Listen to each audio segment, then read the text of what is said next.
ඉල්ලීමක් කරන්න මම ආරාධනා කරනවා අපේ සංවර්ධන ආශ්‍රය සහකාර අධ්‍යක්ෂක විශාල්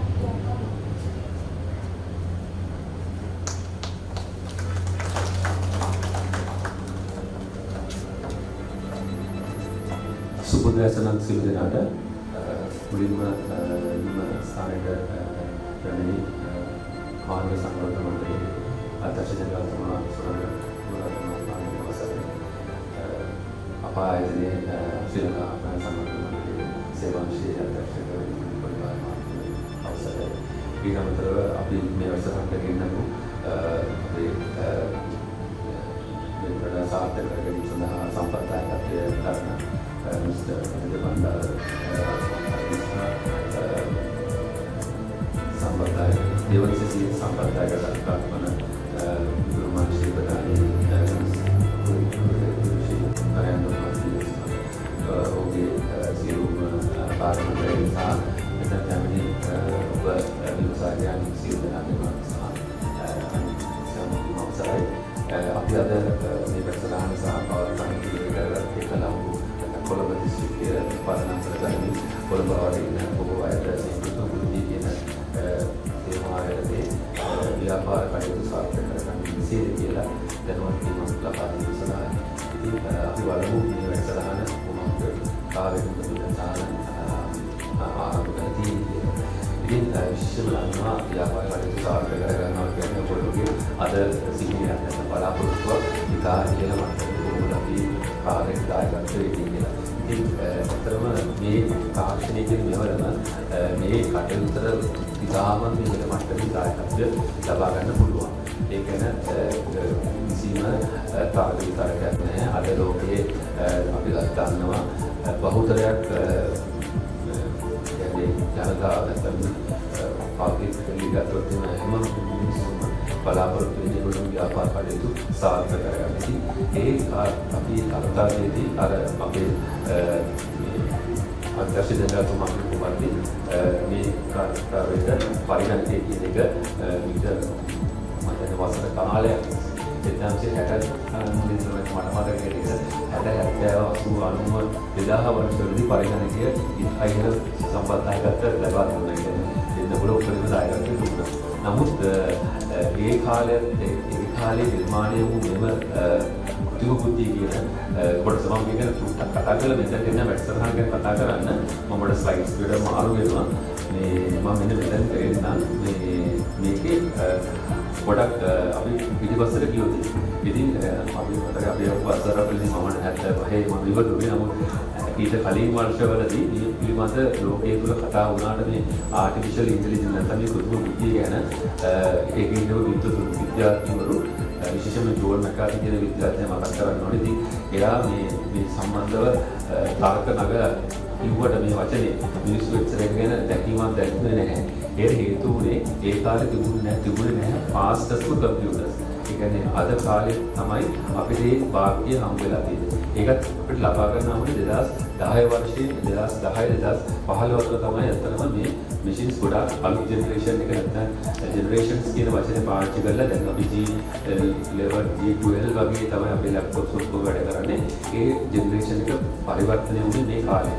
ඉතින් ඒ කාලේ එනකන් අපිට ඉන්න වුණා මේකේ හොඳ නරක නැත්නම් මේ කියන අවබෝධයක් ගන්න මේ කෘතිම කෘතිය කොහොමද ජනතාවට වැදගත් වුනේ. ඉතින් ඒකත් එක්කම කියන්න ඕන මේ කෘතිම කෘතියට විශාල දායකත්වය ලබා දුන්නේ අප පරිගණකයේ තියෙන CPU කොටසේ ඇතිවෙච්ච පුළුළු දේ. නැත්නම් ඒකේ ඉම්ප්‍රූව්මන්ට් එක 1992 වෙනකොට Pentium කියන පරිගණකයක් ලෝකයේ තුල නිර්මාණය වෙලා ඊට එහා ගිහිල්ලා අපි දන්නවා අද i3 i4 i5 i7 වගේ පරිගණක processors වල ක්‍රියාකාරීත්වය ඉහළ මට්ටමට ආවා. ඉතින් ඒක ප්‍රතිඵලයක් හැටියට තමයි මේ කෘත්‍රිම බුද්ධියට ආර්ටිෆිෂල් ඉන්ටෙලිජන්ස් කියන එක බිහි වුනේ. ඉතින් ඒක ඇත්තටම තාර්කිකව දැක්කුවේ පරිගණකයේ තියෙන CPU නෙමෙයි GPU කියන එක graphics processor unit එක. ඒක තමයි අපිට මේ හැම දෙයකටම වැදගත් වෙන්නේ. මොකද කෘත්‍රිම බුද්ධිය කියන්නේ එයාට අවශ්‍ය හැම වෙලාවෙම අපි දෙන ටෙක්ස්ට් එක අපි දෙන ඉමේජ් එක ස්කෑන් කරන්න. ටෙක්ස්ට් එක ගියා රීඩ් කරනවා. ඉමේජ් එක ගියා ස්කෑන් කරනවා. ඒක කළා තමයි ඒකට අදාළ කරන එයාගේ ප්‍රතිඵල අපිට ලබා දෙන්නේ. ඒක ඉතා ශරීරයෙන් වෙන්නේ. අපිට අපේ කාලය උත්තර ඉතුරු කරනවාද කියනවනම් අපිට ඒ වැඩසටහන් මාර්ගයෙන් අපේ එදිනදා කටයුතු ඉතාමත් සාර්ථක කරගන්න ලොකු මෙහෙවරක් අපිට ලබා දෙනවා. ඉතින් අපි බලමු මේ තියෙන මේ ජෙනරේෂන් එක රිපීට් හැටි 1950 සිට පරිගණක පාවිච්චි කරගත්තා. 1970 වෙනකොට අපිට වෙබ් බ්‍රවුසර්ස් තිබුණා. දැන් 2012 දී ඩීප් ලර්නින් ඉඳලා 2023 වෙනකොට ජෙනරේටිව් මොඩියුල්ස් කියන මේ කියන තාක්ෂණික පරිවර්තනය කෙමෙන් ඉතිවිලි යනවා. මේක නතර වීමක් නෑ. තව වසර දෙක තුනකින් මෙතන පැයල කතා කරොත් එහෙම අපිට තවත් අලුත් තාක්ෂණයකට ඔයගොල්ලෝ යොමු වෙලා තියෙනවා. ඒ වගේ මේක ව්‍යාපාරවලට ඒක ලොකු වැදගත්කමක් ලබා දෙනවා. ඉතින් අපි යමු මම කෙටි වෙලාවක් ගන්න මේ ගොඩක් මේක කොටස් තියෙන සාකච්ඡා කරන නමුත් අපි කාල වේලාවත් එක්ක බැලුවම අපි මේ හරහා අපි බලාපොරොත්තු වෙනවා විශේෂයෙන්ම මේ ඔයාලගේ විදිහය අඩු කරගන්න. මම දන්න පොස්ට් එක වැඩි හැම දෙයකම. ඉතින් මේ පොස්ට් එක කොහොමද අපි මේක අඩු කරගන්නේ කියන එක අපි මෙතන සාකච්ඡා කරනවා. ඊට අමතරව විශේෂයෙන්ම මේ කෘත්‍රිම බුද්ධියත් එක්ක සම්බන්ධයි තියෙන යන්ත්‍ර භාෂාව නැත්නම් මැෂින් ලර්නින්. මේ මැෂින් ලර්නින් එක ගැන එකට තියෙන ටූල්ස්. ඒ ටූල්ස් කොහොමද ක්‍රියාත්මක කරන්නේ කියලා අපේ සම්බන්ධතාවයකට දීපු අපේ උචිත මේ පණ්ඩාර මහතා ඉතා හොඳ ප්‍රදේශනයක් කරයි. ඊට අමතරව ඔයාලගේ පැත්තෙන් වෙන්න දෙන දේවල් තමයි මේක වෘත්තීය ශාස්ත්‍රයේ කොහොමද අපි මේක නැත්නම් ඔයාලගේ මේ වැඩ කටයුතු වලදී මේ ශාස්ත්‍රය කොහොමද අපි එකතු කරගන්නේ. ඒ එකතු කිරීම කියන එක මෙතනදී අපි සාකච්ඡාව ඉතා ගැඹුරින් කරනවා. ඒ නිසා මම වැඩි කාලයක් ගත කරන්නේ නැහැ. මේ ගැන ගොඩක් තොරතුරු තිබුණට කෘත්‍රිම බුද්ධිය කියන්නේ මොකක්ද කියන එකත් එතුමා මට වඩා හොඳින් පැහැදිලි කරයි.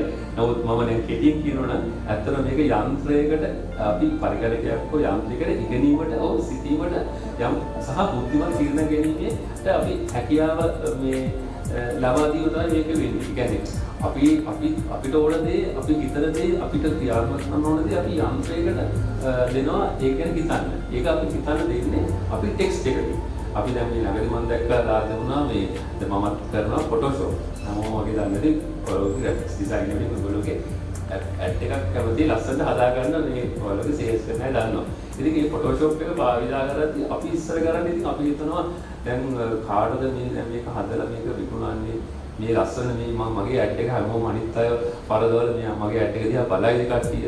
ඉතින් ඒ වගේ ලොකු කුතුහලයකින් තමයි මේක හදාන්නේ. ඉතින් හදපු එක්කෙනාගෙන් අහනවා මීට වඩා ලස්සන එකක් නැද්ද?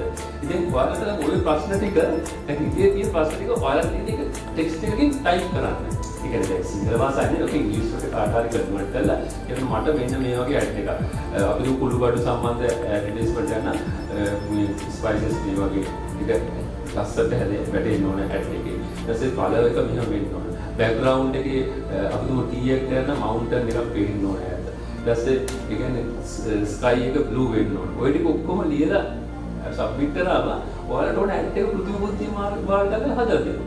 අද කාලේ බලන්න අර විජය රජුරන්ගේ මේ ලංකාවට ගොඩක් එකේ චිත්‍රපට හදනවා කෘත්‍රිම බුද්ධිය වාටට. දැන් ෆොටෝෂොප් එක මම කියන්නේ ෆොටෝෂොප් එකේ අපිට ඕන අලියෙක් වාගෙන අලියා ඉන්න ඕන තැන කොහෙද කැලෑව කොහෙද ගඟක් තියෙනවා නම් ගඟක් තියෙනවා. ඊට පස්සේ මේ ගහ මෙන්න මේ ගස් තියාතිය වටේ වැවිලා තියෙන්න ඕන.